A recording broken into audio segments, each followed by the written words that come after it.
Hello my dear YouTuber friends, and I hope you're all keeping well. Welcome to this new video, which seems to be a much requested video by a number of people. I'm going to be showing you all my button assignments on my Logitech Flight Yoke system and Throttle Quadrant, so I'm going to be talking you through all the different assignments I've got set up with this.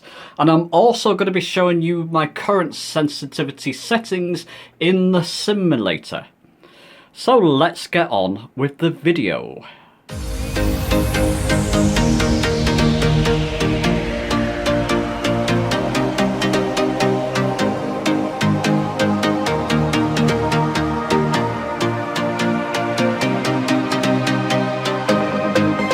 Okay, so let's go over the main yoke unit to begin with. There's a button on the back here. It's like that. This red button here, but it's on the back. Currently, I have that set to parking brakes. Now, I do indeed own a pair of rudder pedals, and they have toe brakes, but if I don't have them connected for some reason, I use that as my wheel brakes. I'm probably going to change that at some point to hold reverse thrust. So that means I can hold that, and then use my thrust to reverse thrust on aircraft that have it. For the hat switch, I've just got it on quick views. I do like that quick view system where I can just quick view. So I'm moving my hat switch left and right to look out of the aircraft. I just prefer that. And up to look over the nose of the aircraft, and down to look at the instruments. And the thing here is if I go left and right here, I can quickly go through all my instruments in my aircraft just by moving the hat switch left and right. And when I've done with that, I can just press up again to go to the cockpit view, to the center view. So that's what that's set up as. This rocker switch here, I used to have it set up as flaps. I've got flaps in different places now, so I don't need that. I do use that on my drone camera, which I'll show you in a moment. You've got these function buttons down here. I do use the stopwatch sometimes. So there you go. But often, more than often, I don't use a stopwatch. I've actually got this one here, the reset button, set up as my landing gear. I don't know if many people knew you could use these, but you can assign these to different functions in the simulator. So I've got this button here as my landing gear. Raise and lower landing gear. And on the left handle, I'm using these as my pitch trim and aileron trim. So pitching up and down, so when I want to pitch my aircraft for straight and level flight, and for left and right trimming as well. This button here I've currently got set to push to talk. We do some group flights on my Discord channel. I'll link the Discord below. And currently I have this set up as push to talk. If I'm going to be using VATSIM and Pilot's Edge, I'll be using that for push to talk too. I've also got these buttons here. I'm going to show you this in a moment. When I'm in drone camera, I can use these buttons in the drone camera as well. Okay, so that's the main yoke system. Now let's move to the throttle quadrant. Okay, so with the throttle quadrant, you can see I've got these 737 replica handles. I'll link the video I did on these in the top right. I'm not going to talk too much about the actual handles or the levers. I'll just link the video. You can take a look at the video and decide if you want to get them.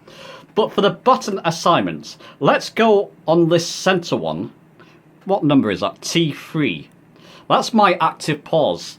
Toggle active pause. So if I press it, it will bring me out of active pause. If I press it again, it will take me back into active pause. Very useful to use, especially when I show you the other buttons. Let's go to the first button here, T1. That's actually my drone camera, toggle drone camera. So if I press that, I'm in my drone camera. And here's where I can use these buttons that I have set up in different places to move my drone camera around. I'll link the video I did on how to set the drone camera up and how to assign your hat switch and other buttons. You can see I've got drone up, drone down. This button at the back here, like this at the back, that's to increase drone speed, that's to decrease drone speed. And I've also got these, which are usually my aileron, pitch trim. I've actually got this to pitch the camera, drone camera, up and down, and this to yaw the camera left and right, as so.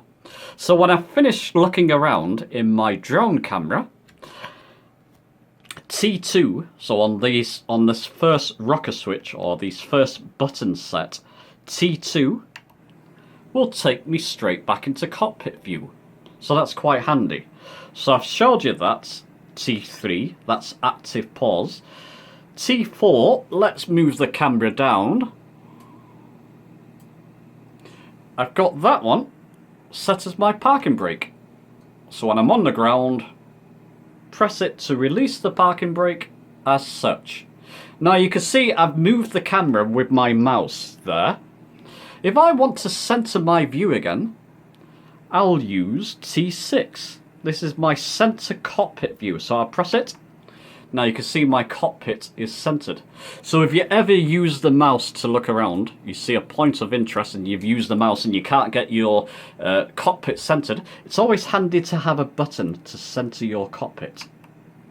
Like that. And the last one here, T5, I believe it is, yep, T5. Press that. That's external view, and I've set up the hat switch, I'll link the video on how to do this, to look around the aircraft in external view. This is not drone view, this is external view, so I can simply look around the world externally. And then I can press that button again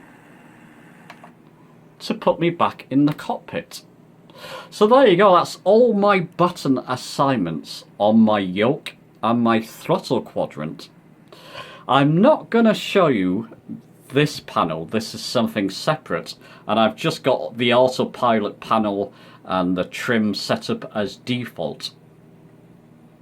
But what I'll do now, I'll jump onto the PC and show you my current sensitivity settings. Okay, so on the PC, in sensitivity settings, a big disclaimer here, this is what works for me in the Cessna aircraft, so the 152, 172, the 208 Grand Caravan and other Cessna aircrafts, pretty much a lot of Yoke based aircrafts. These are the settings that work for me. You have to play around with it yourself to see what suits you. So for my ailerons, left and right axis, so it's got joystick L axis, but that's actually I'm moving my yoke left and right there. I've got minus sensitivity, sensitivity minus, minus 50, sensitivity plus, so basically sensitivity minus and plus, both on minus 50. That's what suits me. I've not messed around with the dead zone. The Logitech flight yoke system does have a bit of a detent or dead zone in the center anyway. I've not found I've had to mess with dead zone on the aileron axis. Neutral I've not messed with, and extremity dead zone I've not messed with. Reactivity I put to 90%, and that just feels smooth and good for me. Like I said, play around with these, mess around with reactivity if you want to, and the sensitivities to where it feels best for you. On the pitch axis, so moving the yoke forward and backwards or up and down in the aircraft, I've found that sensitivity minus and plus, minus 58 on both suits me. And I've actually put a little bit of dead zone in there just to make it more comfortable when I'm sort of pitching for landing, and that suits me. Neutral, I've got it on 0, I've not messed with it. Extremity dead zone, I've not messed with that. I found that I didn't have to with this yoke system. Reactivity, again, I've got it on 90%. Once again, play around with that and see where it suits you. For something like the Icon aircraft, or even the Spitfire, I'll tend to plug in my HOTAS 4 when I'm flying those aircraft because it feels more comfortable and more natural. But if you find that those aircraft, if you like to use the Yoke in those aircraft, mess around with the sensitivities, with the airliners as well. I found this actually suits the 747 for me, or 737, the airliner aircraft. I found that these sensitivities suit them as well, but mess around with the sensitivities if it doesn't, again, and reactivity and even the extremity dead zone to where it suits you. Like I said, this suits me, so this is my current setup. With the rudder pedals, I'm not going to show you them because I found there's a bit of a caveat with mine because I plugged them into my HOTAS system and then plugged them back into my USB system and it messed up the sensitivities a little bit, so I'm not going to show you them. Rudder pedals, whatever sensitivities suit you. I've not actually got them plugged in for the moment, but mess around with the sensitivities on the rudder pedals to where they suit you. But those are my main sensitivities for the actual Yoke system. So you can pause the video and copy that if you want to, but I would highly recommend that you play around with the sensitivities yourself to see where it suits you. So there you go. That is all the sensitivities. Let's unpause that. All the sensitivities I have set up on my Flight Yoke system, and all the button assignments for the actual physical Yoke system and throttle quadrant. Let me know your own thoughts and even perhaps your own settings. Give the video a like if it's been useful to you. Don't forget to subscribe. Always more videos of this sort on the way. And I'll see you soon.